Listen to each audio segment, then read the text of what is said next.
Hello and welcome! Today, I'm going to reveal 5 financial traps that are destroying the middle class in the United States. These traps make many people feel rich when in reality they are slowly heading toward bankruptcy. And pay attention, if you identify with at least 3 of these traps, your financial situation may be much more fragile than you imagine. Before we start, let me ask you something important. Do you know the difference between having a good income and being truly wealthy? Spoiler, the difference is brutal, and it might be exactly what's keeping you from moving forward financially.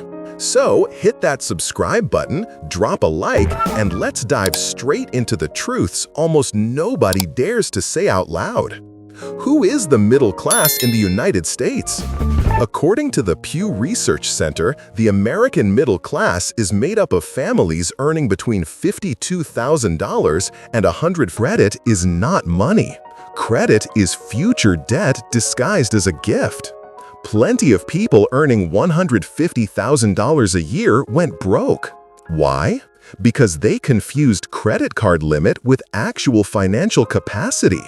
A $50,000 credit limit doesn't mean you can spend $50,000. It means you can go $50,000 into debt. Trap number 3, the status investment. The American middle class has a dangerous obsession, looking richer than they really are. Financing an $80,000 luxury SUV. Buying the new $1,200 iPhone every year. Charging vacations to their credit card just for the photos. But here's the irony. The more you spend on status, the less real status you have. Because true status doesn't come from what you show, but from what you own, debt-free.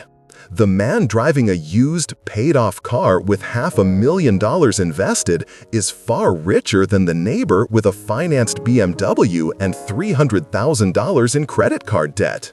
But guess who society thinks is the rich one?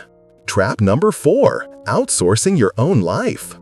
As soon as the middle class earns more, they develop a strange allergy to doing things themselves. They hire babysitters, gardeners, dog walkers, food delivery, home maintenance, almost everything that could be done on weekends. It's like paying other people to live your life for you. And here's the irony, you spend the entire week working hard just to pay others to do the things that could actually bring you joy in your free time.